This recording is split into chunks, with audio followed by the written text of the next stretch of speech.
62장입니다.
우리 유신하는 말씀입니다. 요한복음 4장 19절에서 26절 말씀입니다.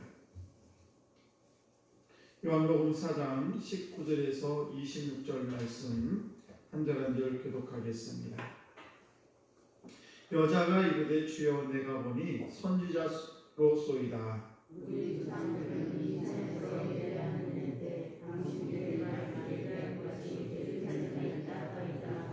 예수께서 이르시되 여자여 내 말을 믿으라. 이 산에서도 말고 예루살렘에서도 말고 너희가 아버지께 예배할 때가 이르리라. 너희는 알지 못하는 것을 예배하고 우리는 아는 것을 예배하노니 이는 구원이 이에 있느니라. 아버지께 참되게 예배하는 자들은 영과 진리로 예배할 때가 오나니 곧 이때라. 아버지께서는 자기에게 이렇게 예배하는 자들을 찾으시느니라. 하나님은 영이시니 예배하는 자가 영과 진리로 예배하는지라.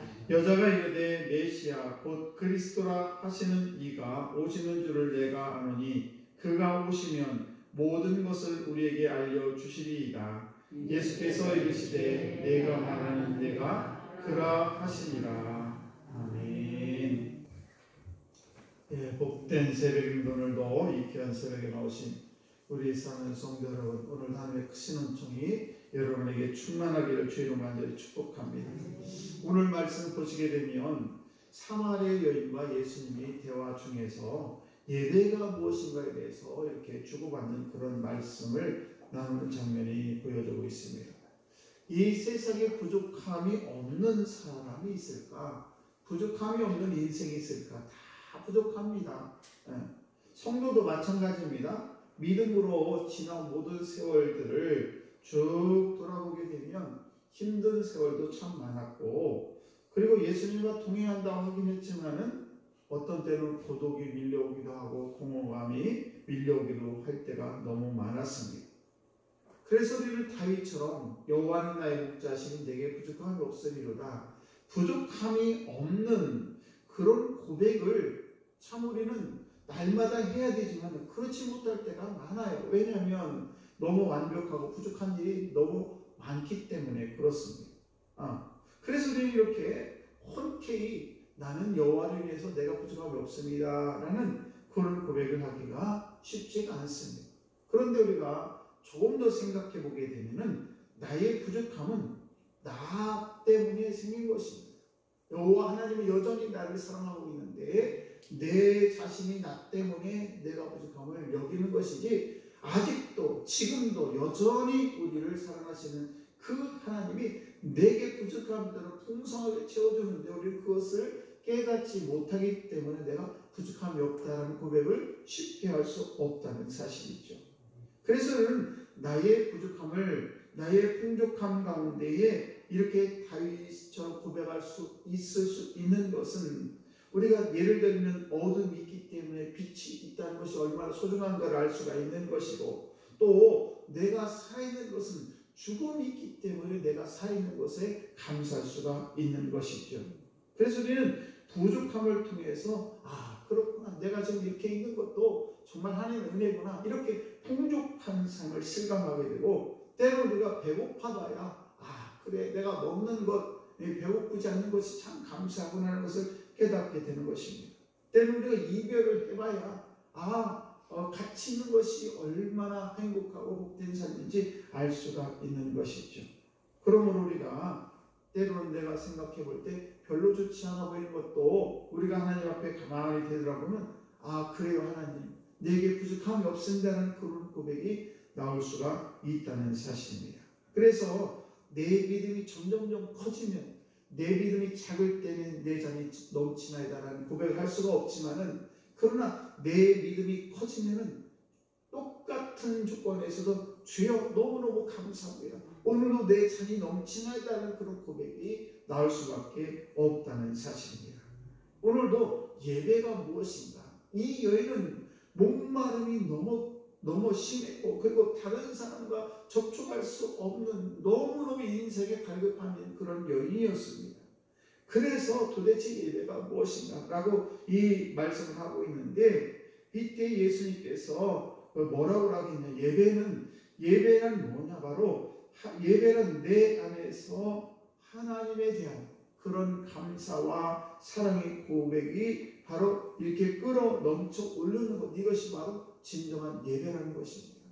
그래서 우리는 예배가 없으면 너무너무 공허하지만 예배가 있으면 실상을 찾게 행복한 찬양이 넘치게 된다는 사실이죠.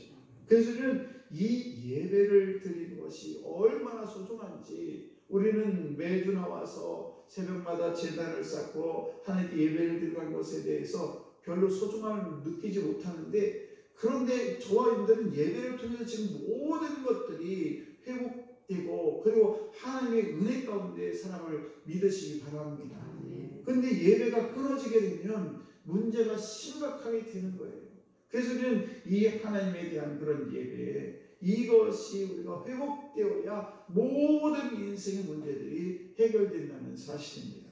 여러분, 저와 여러분들이 때로는 내 모습이 초라해 보이고 내가 왜 이럴까 생각이 들지 모르지만은, 그러나 내가 얼마나 소중한 가치 있는 인생인가를 생각하게 되면 정말 우리가 이 세상을 살 때에 나에 대한 그 초라함이 없어지게 되고 그 열등감이 다 없어지게 되면서 그렇구나, 나는 하나님의 걸작품이라는 것을 깨닫게 된다는 사실입니다. 이것이 어디서부터 회복되느냐? 예배로부터 시작이 되는 거예요.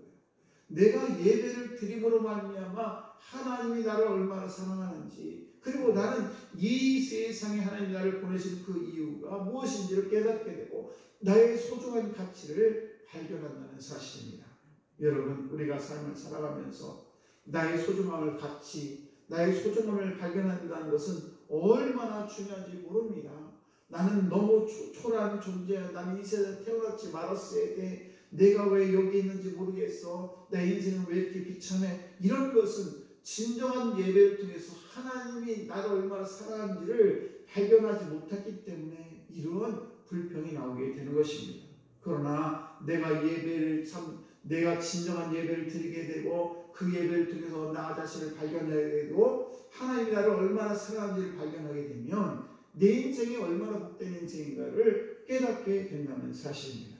오늘 저와 여러분들이 예배를 통해서 이 여인이 물밀러 온 여인이 목마르고 있던 이 여인이 주님의 말씀을 통해서 다시 한번 거듭나게 하고 그로 인해서 우물가에 왔던 이 여인이 모든 물통을 버리고 동네에 들어가서 주님을 만났다고 메시아를 만났다고 소리쳤던 그 기쁨이 무엇을 통해서 회복되냐 바로 예배를 통해서 회복된다는 사실입니다.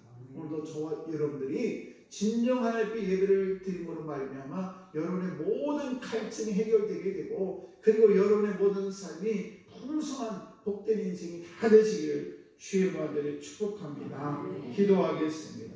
하나님 아버지 참으로 감사합니다. 내가 하나님의 작품을 모르면 열등감으로 인한 생각과 감정이 나를 지배하지만 하나님의 작품을 깨닫게 되면 기쁨과 감탄이 나오게 됩니다. 하나님 저에게 이런 달걀 들으셔서 너무너무 감사합니다.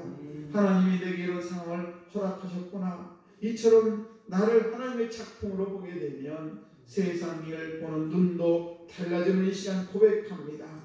아버지여 저희들이 참 예배를 회복하게 하시고 이 세상의 가장 복된 얘기는 하나님께 감사와 찬양을 드리는 예배임을 다시 한번 깨닫고 돌아가는 귀한 새벽 되게 하여 주시옵소서. 모든 예배가 회복되게 하시고 그를 통해 가정이 회복되게 하시며 자녀들의 삶이 회복되게 하시며 부부간의 아버지 문제들 해결되게 하시고 아버지 모든 인간과의 관계도 회복되는 놀라운 예배의 회복이 될 수 있도록 은혜를 베풀어 주옵소서.